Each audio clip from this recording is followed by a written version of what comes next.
Welcome back to clean news Rajasthan.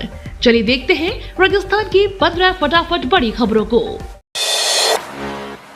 Jaisalmer में स्कूली बच्चों के साथ सामूहिक योग करेंगे सीएम भजनलाल। राजस्थान सरकार इस बार अंतर्राष्ट्रीय योग दिवस को राज्य की सांस्कृतिक और पर्यटन विरासत से जोड़कर एक नए रूप में पेश कर रही है। मुख्यमंत्री शर्मा आज जैसलमेर के समृद्ध थोरू पर स्कूली बच्चों और स्थानीय नागरिकों के साथ सामूहिक योग करेंगे। यह पहली बार होगा जब थार के राजस्थान में सूर्योदय के साथ इतनी बड़ी संख्या में योग किया जाएगा। जयपुर में भी इस बार योग दिवस को पर्यटन स्थलों से जोड़ा गया है। हवा महल, अल्बर्ट हॉल, जयगढ़ किला, जल महल, आमेर किला, सिटी पैलेस, गोविंद देव जी मंदिर, गलता जी, बिरला मंदिर, जवाहर सर्किल और सेंट्रल पार्क जैसे 13 ऐतिहासिक और धार्मिक स्थलों पर सामूहिक योगाभ्यास का आयोजन होगा। राजस्थान कांग्रेस के कई नेताओं की हो सकती है छुट्टी। राजस्थान कांग्रेस प्रभारी सुखजिंदर सिंह रंधावा के दिल्ली आवास पर पार्टी नेताओं की अहम बैठक हुई है। यह बैठक पहले इंदिरा भवन में प्रस्तावित थी, लेकिन रंधावा ने इसे अपने निवास पर स्थानांतरित कर दिया है। बैठक में प्रदेश अध्यक्ष गोविंद डोटासरा, नेता प्रतिपक्ष टीकाराम जूली और नेता शामिल हुए हैं। बैठक के जरिए कांग्रेस हाईकमान ये संदेश देना चाहता है कि 2028 तक की तैयारियां अब फील्ड लेवल से शुरू हो चुकी हैं और संगठन में जो भी कमजोर कड़ी होगी उसे या तो मजबूत किया जाएगा या बदला जाएगा। इस मानसून में पहली बार पानी से लबालब होगा इसरदा बांध। टोंक जिले की बनास नदी पर 1876 करोड़ की लागत से निर्माणाधीन इसरदा बांध परियोजना का 95% काम पूरा हो चुका है। अधिकारी इस मानसून सीजन में बांध में कुछ पानी स्टोर करने की तैयारी में है। ऐसे में दौसा और सवाई माधोपुर के 7 शहरों के साथ 1256 गाँव के लोगों को बनास का पानी मिलने की उम्मीदों को पंख लग गए हैं। भविष्य में जयपुर की भी इसरदा बांध से उम्मीदें पूरी होंगी। पहले चरण के बाद दूसरे चरण में जब बांध को पूरा भरना होगा, टीआरसीपी से जुड़ने के बाद इसरदा बांध का पानी जयपुर के रामगढ़ बांध में डालने की योजना साकार हो सकेगी। राजस्थान में मानसून मेहरबान, अलर्ट, एसडीआरएफ ने बनाया प्लान। राजस्थान में मानसून मेहरबान है। राजधानी जयपुर सहित प्रदेश के कई इलाके बारिश से तरबतर हैं। इस बीच भारी बारिश और बाढ़ जैसे हालात के आमजन को बचाने के लिए राज्य आपदा प्रतिसाद बल ने कमर कस ली है। एसडीआरएफ ने शुक्रवार को 57 विशेष रेस्क्यू टीमों को आपदा राहत उपकरणों से लैस कर राज्य के 32 संभावित बाढ़ प्रभावित जिलों के लिए रवाना किया। यह कदम नागरिकों की सुरक्षा सुनिश्चित करने और किसी भी आपात स्थिति में तत्काल सहायता पहुंचाने के उद्देश्य से उठाया गया है। राजस्थान में मानसून की बारिश का दौर जारी है। तय तिथि से 7 दिन पहले पहुंचे मानसून। राजस्थान में मानसून की बारिश का दौर जारी है। तय सीमा से 7 दिन पहले पहुंचे मानसून ने 2 दिन में 11 जिलों को कवर कर लिया है। आगामी 3 दिन में राजस्थान के सभी जिलों तक मानसून की बारिश होने लगेगी। दक्षिणी राजस्थान से प्रवेश करने वाला मानसून चक्राकार बाई और घूमता हुआ आगे बढ़ रहा है। ऐसे में 2 दिन बाद पश्चिमी राजस्थान स्थित बाड़मेर, जैसलमेर, बीकानेर और श्रीगंगानगर तक पहुंचेगा। मौसम विभाग के मुताबिक इस बार मानसून की गति अच्छी है और वह तेजी से आगे बढ़ रहा है। मानसून की एंट्री भी धमाकेदार हुई है, जो ये संकेत दे रहा है इस बार अच्छी खासी बारिश होने वाली है। नगरीय विकास मंत्री खर्रा ने क्रूज से किया आना सागर झील का निरीक्षण। राजस्थान के नगरीय विकास मंत्री झाबर सिंह खर्रा शुक्रवार को 1 दिवसीय दौरे पर अजमेर पहुंचे। उन्होंने वंदे गंगा जल संरक्षण अभियान के तहत आना सागर झील का क्रूज से निरीक्षण किया। निरीक्षण के दौरान मंत्री ने झील की सफाई, जल गुणवत्ता और नालों से हो रहे प्रदूषण पर गंभीर चिंता जताई। मंत्री ने नगर निगम अधिकारियों को स्पष्ट निर्देश दिए हैं कि झील में गंदे पानी का प्रवाह हर हाल में रोका जाए। निरीक्षण के साथ महापौर ब्रजुल ताहाड़ा, डिप्टी मेयर नीरज जैन, शहर अध्यक्ष रमेश सोनी सहित कई जनप्रतिनिधि और कार्यकर्ता मौजूद रहे। राजस्थान स्कूल लेक्चरर ग्रुप 1 भर्ती का प्रवेश पत्र जारी।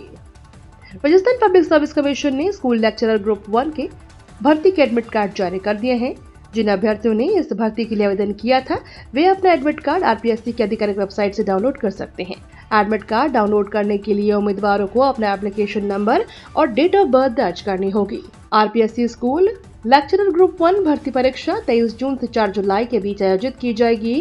वेबसाइट पर लॉगिन करने के बाद एडमिट कार्ड का प्रिंट आउट लेना ना भूलें, क्योंकि परीक्षा के समय यह अनिवार्य होगा। चंबल के बांध लबालब, लगातार होगी इस बार कोटा बैराज से पानी की निकासी। चंबल नदी के राजस्थान में बने तीनों बांध इस बार लबालब पानी से भरे हुए हैं। ऐसे में इनका कैचमेंट एरिया में होने वाली बारिश से लगातार पानी की आवक होने पर निकासी की जाएगी। इसी के चलते राणा प्रताप सागर बांध और जवाहर सागर बांध से मशीन डिस्चार्ज किया जा रहा है। इससे बिजली उत्पादन शुरू हो चुका है, जबकि कोटा बैराज से गेट डिस्चार्ज भी शुरू हो गया है। ऐसे में इस बार भी जब भी बारिश होगी तो इन तीनों डैमों के गेट खुलेंगे और पानी का डिस्चार्ज किया जाएगा। इसके बाद यह कोटा से लेकर धौलपुर तक चंबल नदी अलर्ट मोड पर रहने वाली है। इस बार ये तीनों डैम 96% तक फुल है। इन तीनों की पूरी कैपेसिटी 3084 मिलियन क्यूबिक मीटर है, जबकि इनमें वर्तमान में पानी 2982 मिलियन क्यूबिक मीटर है। इजरायली हमलों के खिलाफ तेहरान में हजारों लोगों ने मार्च निकाला। ईरान की राजधानी तेहरान में जुमे की नमाज के बाद लोगों ने इजराइल के खिलाफ प्रदर्शन किया है। ईरान के खिलाफ अमेरिका की धमकियों के खिलाफ भी नारे लगाए। प्रदर्शनकारियों ने हाथों में इजराइल के हमले में मारे गए कमांडरों की तस्वीरें ली हुई थीं। लोगों ने ईरान, फिलिस्तीन और हिजबुल्लाह के झंडे भी लहराए। एक प्रदर्शनकारी ने सुप्रीम लीडर खामेनेई के समर्थन में लिखा था, मैं अपने नेता के लिए अपनी जान कुर्बान कर दूंगा। सरकार की बड़ी तैयारी, अब सभी टू व्हीलर के लिए कंपलसरी होगा यह सेफ्टी फीचर।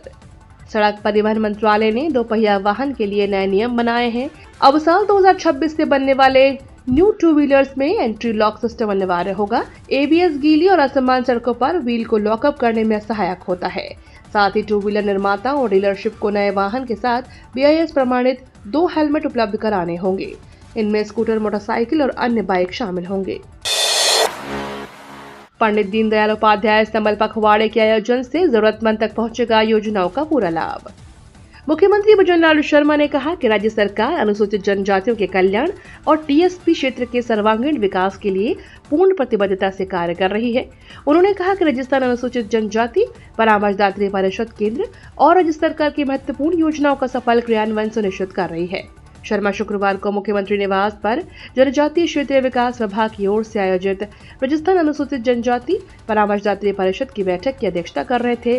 उन्होंने कहा कि स्थानीय जनप्रतिनिधि प्रशासन के साथ समन्वय स्थापित कर भगवान बिरसा मुंडा की 150वीं जयंती के अवसर पर 15 से 30 जून तक चलाए जा रहे धरती आबा जन भागीदारी अभियान में सक्रिय भागीदारी निभाते हुए इसे सफल बनाए। उन्होंने वनाधिकार अधिनियम 2006 के तहत लंबित व्यक्तिगत एवं सामुदायिक दावों का शीघ्र निस्तारण कर अधिकार पत्र जारी करने के निर्देश दिए। मुख्यमंत्री भजनलाल शर्मा ने पूर्व मुख्यमंत्री स्वर्गीय विजय रूपाणी को श्रद्धांजलि अर्पित की। मुख्यमंत्री भजनलाल शर्मा ने शुक्रवार को गांधीनगर में गुजरात के पूर्व मुख्यमंत्री स्वर्गीय विजय रूपाणी को श्रद्धांजलि अर्पित की। मुख्यमंत्री ने रूपाणी के देहावसान पर शोक जताते हुए कहा कि उन्होंने पार्षद, मेयर से लेकर गुजरात के मुख्यमंत्री के रूप में समर्पित होकर काम किया, जो हम सभी के लिए प्रेरणा स्रोत है। उनका निधन पूरे देश के लिए अपूर्णीय क्षति है। मुख्यमंत्री ने ईश्वर से दिवंगत पुण्यात्मा को अपने परम धाम में स्थान देने की प्रार्थना की और शोक संतप्त परिवारों को ढांढस बंधाया। प्रार्थना सभा में केंद्रीय स्वास्थ्य और परिवार कल्याण मंत्री जगत प्रकाश नड्डा, केंद्रीय जल शक्ति मंत्री CR पाटिल व गुजरात के मुख्यमंत्री भूपेंद्र पटेल सहित अन्य जनप्रतिनिधि और जनगणमान्य जन मौजूद रहे। प्रधानमंत्री मोदी ने दिव्यांगजनों को समाज में सम्मान दिलाने की दिशा में बदली सोच। जिला प्रशासन जोधपुर, भारतीय कृत्रिम अंग निर्माण निगम तथा इंडियन ऑयल कॉर्पोरेशन लिमिटेड ने सामाजिक न्याय और अधिकारिता, चिकित्सा एवं स्वास्थ्य विभाग के सहयोग से मोटर मर्चेंट एसोसिएशन हॉल में दिव्यांगजन, वृद्धजन एवं विधवा महिलाओं के लिए एक विशाल बहुउद्देशीय सहायता शिविर आयोजित किया। शिविर का उद्घाटन केंद्रीय संस्कृति और पर्यटन मंत्री गजेंद्र सिंह शेखावत के द्वारा किया गया। उन्होंने अपने संबोधन में कहा, प्रधानमंत्री नरेंद्र मोदी ने वर्ष 2014 में दिव्यांग शब्द को अपनाकर न केवल भाषा को संवेदनशील बनाया, बल्कि दृष्टिकोण में भी सम्मान और करुणा का संचार किया। आज समाज, सरकार और उद्योग जगत मिलकर इस विचार को धरातल पर उतार रही है। इस अवसर पर उन्होंने उपस्थित जन को नशा मुक्ति की शपथ भी दिलाई। वंदे गंगा जल संरक्षण अभियान के तहत जल संसाधन विभाग द्वारा 500 से अधिक पौधों का रोपण। जल संसाधन विभाग द्वारा जिले में वंदे गंगा जल संरक्षण अभियान के अंतर्गत विभिन्न जल संरक्षण एवं पौधारोपण गतिविधियों का सफलतापूर्वक आयोजन किया गया। जल संसाधन खंड द्वितीय द्वारा ग्राम विशोधा में काली तीर क्षेत्र की आवंटित भूमि पर लगभग 100 पौधे लगाए गए। इसी क्रम में जल संसाधन लिफ्ट खंड धौलपुर द्वारा सागरपाड़ा कैंपस में शुक्रवार को 400 पौधों का रोपण किया गया। इन गतिविधियों में विभागीय अधिकारियों, कर्मचारियों और स्थानीय नागरिकों की सक्रिय भागीदारी रही। वृक्षारोपण के ये प्रयास जलवायु संतुलन एवं भूजल संरक्षण की दृष्टि से महत्वपूर्ण माने जा रहे हैं। वंदे गंगा जल संरक्षण अभियान के तहत जिले में जन सहभागिता को प्रोत्साहित करते हुए विभिन्न जागरूकता कार्यक्रम, संवाद, स्वच्छता गतिविधियां और सामूहिक सहभागिता आधारित आयोजन हुए। रणथंभौर नेशनल पार्क स्थित अमरेश्वर महादेव मंदिर मार्ग पर tiger movement. Ranthambore national park स्थित गणेश मंदिर मार्ग पर विगत कई दिनों से टाइगर का मूवमेंट बना हुआ था, जो श्रद्धालुओं के लिए दहशत का कारण बना हुआ था। वहीं रणथंभौर नेशनल पार्क स्थित अमरेश्वर महादेव मंदिर के पास शुक्रवार को एक टाइगर का मूवमेंट देखने को मिला। अमरेश्वर महादेव मंदिर पर कुछ लोग बरसात के चलते वहां बहने वाला झरना देखने गए हुए थे, जहां लोगों को टाइगर का मूवमेंट नजर आया, जिसकी सूचना पर वन विभाग की टीम मौके पर पहुंची और टाइगर की मॉनिटरिंग शुरू कर दी। रणथंभौर नेशनल पार्क के आरओपीटी रेंजर अश्विनी प्रताप सिंह ने बताया कि कुछ लोग अमरेश्वर महादेव पर झरना देखने गए थे, जहां उन्हें एक टाइगर चहलकदमी करता हुआ नजर आया, जिसकी सूचना उन्होंने वन विभाग को दी। सूचना पर वन विभाग की टीम मौके पर पहुंची और टाइगर की मॉनिटरिंग शुरू कर दी। ये तो थी राजस्थान की बड़ी खबरें। रोजाना सबसे पहले अपडेट पाने के लिए क्लीन न्यूज राजस्थान को अभी सब्सक्राइब करें।